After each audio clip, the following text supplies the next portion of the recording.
estava à espera e preparado para os 900 milhões de dólares. Ainda temos 900 milhões, foi. Bom, vou falar... Troquei. Um ponto só. Um ponto. Está a começar bem. 4, 3, 2, agora um ponto. O meu ponto é... os que tiveram a oportunidade de ler ou estudar um bocadinho essa coisa da comunicação social, sabem que nos anos 60 do século passado apareceu um comunicólogo, que também era sociólogo canadiano ou canadense, de acordo com a escolha se é Brasil ou Portugal, Marc Luan, que falava da aldeia global, né? A aldeia global. E a partir daí se começa a discutir a comunicação social como o quarto poder. E esse quarto poder, o sonho era que estivesse acima dos outros três, nomeadamente o poder legislativo, o poder executivo e o poder judicial. Então seria ele o garante de que a vida em democracia funcionaria, porque controlaria os três poderes. Mas desde a data que Marc Luan diz que a comunicação nos introduzia na aldeia global, pela proximidade, aos nossos dias, o que nós vemos é que, para que o quarto poder seja de facto, ele precisa ter dinheiro que não dependa dos três. Ora, a realidade mostra que isso só pode acontecer se o dinheiro vier, por exemplo, de um setor empresarial forte e ele próprio, a sua força também não depende dos três poderes que existem. Portanto, um setor empresarial autônomo do poder executivo, do poder legislativo e do poder judicial é capaz, sim, de criar uma imprensa forte que, por sua vez, funcione como o quarto poder, para fazer aqui o equilíbrio. E aquilo que as comunicações sob o arresto nos mostraram é tudo menos isso. É que, afinal, essa força do setor da comunicação privada que se estava a aparentar a esse quarto poder nada mais era do que a extensão de um dos três, que era o poder executivo com um rosto de setor empresarial. E hoje, tudo somado, afinal, nunca foi o quarto poder, foi sempre o terceiro poder. Então, se foi sempre o terceiro poder, voltou lá de onde tinha saído. E ao voltar de onde tinha saído, continuamos com saudades de vermos a afirmação do quarto poder que possa fiscalizar. E o drama é esse.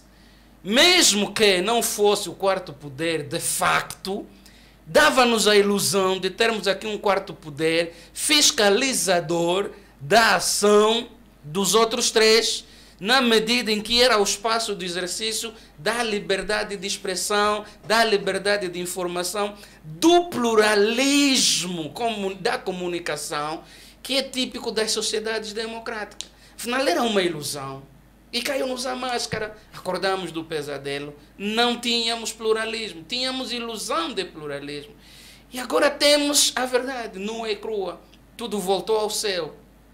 O céu ao céu. E aqui chegados, a preocupação é: quem vai controlar quem? Quem vai controlar quem? 2. Como é que será o exercício das nossas liberdades de informação, de expressão? Como é que isso vai funcionar? Como é que fica o sonho de construção de uma sociedade plural? É que não se constrói uma sociedade plural, uma sociedade aberta, sem o pluralismo dos órgãos de imprensa, que são a extensão dessa nossa liberdade de falar. Nós temos liberdade de pensar, sim, mas a liberdade de pensar exige liberdade de falar. E a liberdade de falar exige o pluralismo de meios alternativos que, em sociedade aberta, trazem visões concorrentes para a construção dessa sociedade aberta. Se nos tiraram isso, o que é que ficou? Como é que nós vamos construir a nossa democracia? Essa é a minha preocupação. Como é que vamos construir a nossa democracia, a nossa sociedade aberta, o nosso pluralismo de expressão? Por favor, que haja mais reflexão, mais serenidade e que se tente privatizar esses meios das maneiras possíveis e imaginárias. Eu até aceitaria, já de quebra, que convivêssemos só com a ilusão de que temos uma imprensa plural, uma imprensa alternativa e uma imprensa que ajuda a construção desta sociedade aberta que todos nós queremos e que é muito cara para a construção da nossa democracia. Milito. Eu acho que primeiro que tudo é aqui um sinal muito contraditório aquilo que se apregou ou que se tentou apregoar aqui em termos de liberdade de expressão. Nós estamos de forma muito direta a assistirmos aqui à concentração dos meios de difusão de informação tradicionais nas mãos do Estado. O que não é bom para nós de facto implementarmos aqui uma sociedade de difusão de informação e de partilha de visões diferentes. Eu costumo dizer que um dos grandes males da nossa sociedade é que as pessoas por si só já não falam, as pessoas não dão opinião. E nós começamos a chegar onde chegamos cá porque as pessoas abstiveram primeiro o seu direito de falar e por outro lado o direito de ouvir outras reflexões começa a ser condicionado junto dos meios tradicionais. O que é que vai acontecer? Eu acho que isso vai fomentar aqui uma migração e já está a acontecer. As pessoas acreditam mais nas redes sociais, que vão ser de facto o grande quarto poder, do que naquilo que são os meios tradicionais, porque já passa aqui a ideia de que os meios tradicionais estão condicionados. Segundo, em relação aqui à questão da TV Palanca, uma questão para não sou jurista... Tu gostas de futebol? Gostas de futebol? Não, esta questão fica aqui um bocado na dúvida que é... Ficaste contente? Não, apressou-se a transformar a TV Palanca num canal de desporto. Sim. Né? Mas, portanto, já houve aqui algum julgamento, o processo já transitou em julgado, ou não, ou seja, porque nós já atribuímos a um ministério, o ministério já decidiu o que é que vai fazer, mas do ponto de vista legal, uma vez que, em princípio, um dos motivos da apreensão teve a ver com o facto de ter sido alegadamente constituída com fundo a recursos públicos, em princípio, devia decorrer aqui um processo, para depois deste processo então decidir-se... Acho que já saíram do princípio, já concluiu. Pois, acho que já se concluiu. Não, mas mesmo assim... Sim, mas é estranho. O Nelito levanta aqui um tópico muito interessante. Um bocado, porque aquilo é tudo tão depressa que não se sabe. Depois também passa aqui por cima de um tempo que o Estado quer emagrecer a estrutura, quer poupar recursos e vai assumir a gestão de meios de difusão e meios de difusão e de informação pública não rentáveis. E com tudo, assumiu com tudo. Portanto, que o Estado, mesmo para este canal de desporto, terá que desembolsar, terá que pôr mais recursos nisso. Nós há tempos ainda falávamos aqui da Zimbo. Será que nós, como contribuintes, queremos pagar um outro canal de desporto? Eu acho que não é uma prioridade. Se o IRT for para pagar um canal de desporto, podem fechar o canal de desporto, ponham outra coisa, ou privatizem. Sim. Que eu acho que o caminho se houver um investidor interessado, né? Sim, deveria ser por aí, havendo aqui um investidor interessado. Do ponto de vista de negócio, até um mau negócio para o Estado, porque do ponto de vista da publicidade nos meios tradicionais está a cair cada vez mais. Portanto, se o Estado acha que se calhar aqui a associação do canal Palanca e os Palancas, não sei se a ideia é, pronto, como o nome já existe, vamos só pôr o desporto lá dentro e o desporto nacional. Não sei se foi essa a ideia criativa por detrás, mas de facto fica aqui um bocado, neste caso, em dúvida se o processo se calhar deveria transitar em julgado primeiro, se deveria haver aqui a parte do desfecho, que é para depois se decidir que caminho dar, ou se pronto, podemos avançar, já que já não vai reverter mais para o antigo dono, portanto, vamos já pôr então novos... Não, o antigo dono sempre foi o Estado. Nós é que não sabíamos. Francisco, a tua opinião acerca desse assunto? Esse é talvez, como dizia o Carlos, o maior problema para o funcionamento de uma sociedade decente. Nós podemos ter tudo, e se não tivermos meios de comunicação social funcionais que sirvam de quarto poder e que fiscalizem os outros três, não teremos uma sociedade decente. Podemos ter uma democracia funcional, mas se não estiver a ser devidamente controlada, não funciona. A verdade é que também, como dizia o Carlos, em Angola nunca existiu verdadeiramente imprensa privada livre. uma vez que ela tinha sido criada por pessoas que estavam ligadas ao regime. Portanto, era uma outra face da imprensa pública que se conhecia. Também dizer-vos que muitas vezes os meios de comunicação social privados também não são, se não forem também eles controlados por entidades reguladoras, por exemplo, também não são o garante de democracia livre. Há fenómenos bem conhecidos de concentração dos média na Europa e nos Estados Unidos que levam à informação sem análise ou à análise sem informação, não é? Aquilo é informação distorcida. O que nós vemos na Fox News nos Estados Unidos não é informação. Aquilo está dirigido para o que eles pretendem ver divulgar. Angola vai demorar algum tempo até ter economia que possibilite a criação de televisões privadas, livres, ou fora do quadro do regime. O que é que eu quero dizer com isto? Uma televisão custa muito dinheiro, como nós vimos a TV Zimbro. A TV Zimbro, quando a empresa falhou, voltou à esfera do Estado. Há muitos grupos angolanos com capacidade de adquirir, isto é, fora da esfera política, há grupos económicos angolanos com capacidade de adquirir e fazer funcionar uma televisão privada? Não sei se há. O mercado publicitário em Angola tem meios suficientes para fazer funcionar uma ou duas televisões privadas? Estou a deixar interrogações no ar para as quais não tenho resposta. É que as televisões privadas, para funcionar, precisam do mercado publicitário. O mercado publicitário, para funcionar, precisa de uma economia que funcione e que crie riqueza. E que os dividendos ou os resultados da produção dessa economia libertem meios suficientes para a publicidade, porque o mercado publicitário faz gerar consumo. Não sei se já há economia em Angola suficiente para esse mercado publicitário funcionar, mas também leva tempo a criar. Dizer também que esta coisa das redes sociais agirem com um quarto poder, isto é muito complicado. Nós temos visto, seja nos Estados Unidos, seja na Inglaterra, seja no Brasil, os efeitos do descontrole das redes sociais e os efeitos das redes sociais nos resultados eleitorais. Hoje sabemos das interferências, por exemplo, da Rússia nas fake news nas eleições de 2016 nos Estados Unidos. Sabemos da interferência quer russa, quer de alguns outros países no Brexit e o resultado do Brexit, com o apoio de alguma facção americana também. Sabemos que no Brasil o efeito que o WhatsApp teve e as notícias falsas que circulavam via WhatsApp. E o que é que uma sociedade decente pode contra isto? Se nós não tivermos entidades reguladoras que fiscalizem e que caiam em cima destas plataformas, de redes sociais ou de mídia digital, não somos uma sociedade decente.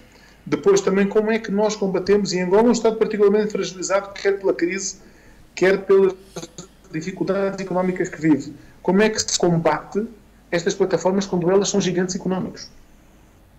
O valor do mercado do Facebook é maior do grande parte do PIB dos Estados.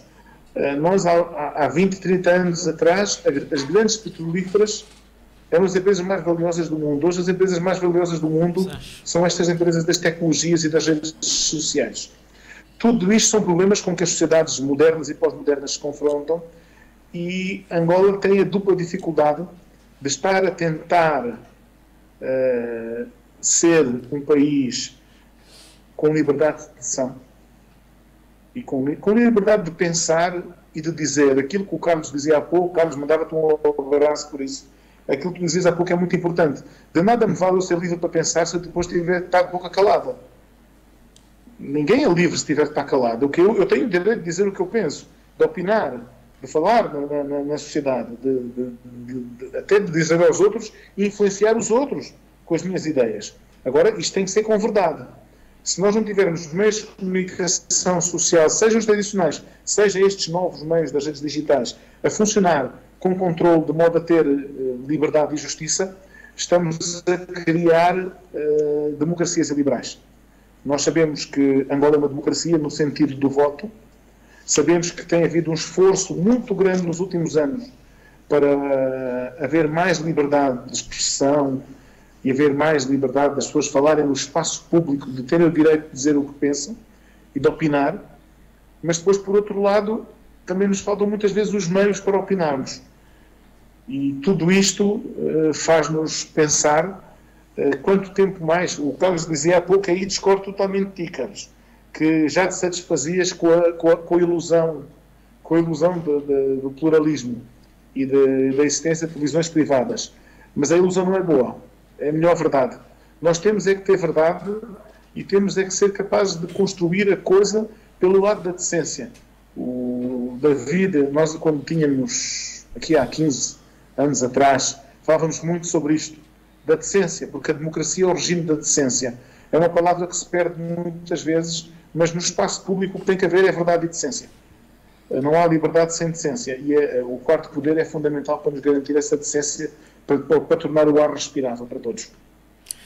Samora, o teu comentário, por favor. Olha, vou procurar ser um bocado sintético. E vais conseguir. Obrigado pela confiança.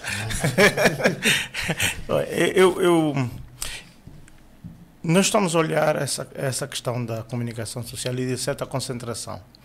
Mas essa concentração já começa a ser uma tendência que começamos a verificar em todos os aspectos e em certos mercados da nossa economia. Há certos teóricos dessa matéria que vão pontualizando de que começa a ser um sintoma pós-covidiano, entre aspas, de um certo aumento da presença do Estado, aumento da concentração dos mercados. Ora, a minha preocupação aqui, e já havia eu formulado esse aspecto, quando da primeira decisão do Estado ter arrestado os ativos da Média Nova, não é? É exatamente isso. É a concentração, por mais que se queira ser imparcial ou independente ou autônomo, não sei qual é a expressão até mais apropriada até. Vai haver sempre a tentação, não é, de imiscuir do Estado ou do dono da empresa, imiscuir-se naquilo que é o foco da atividade desta empresa, que é fazer comunicação social, fazer informação. Ora, num contexto em que nós vivemos e tendo presente aquilo que foi sendo veiculado, quer antes das eleições, quer no período eleitoral, no sentido de, por um lado, retirar a concentração, reduzir a intervenção do Estado na economia, nos mercados, no sentido de aumentar as liberdades no que tange à expressão e dos meios de comunicação social. Foram bandeiras eleitorais. O que nós assistimos é, de certa maneira, um recuar dessas bandeiras. Então, é preciso, porque política, ao final do dia, é moralidade. Não é? Também. No final do dia, sim. Também. Ora, é uma vírgula, entre aspas, naquilo que nos foi transmitido, naquilo que esteve no nosso subconsciente, no sentido de desbloquear as nossas mentes, desbloquear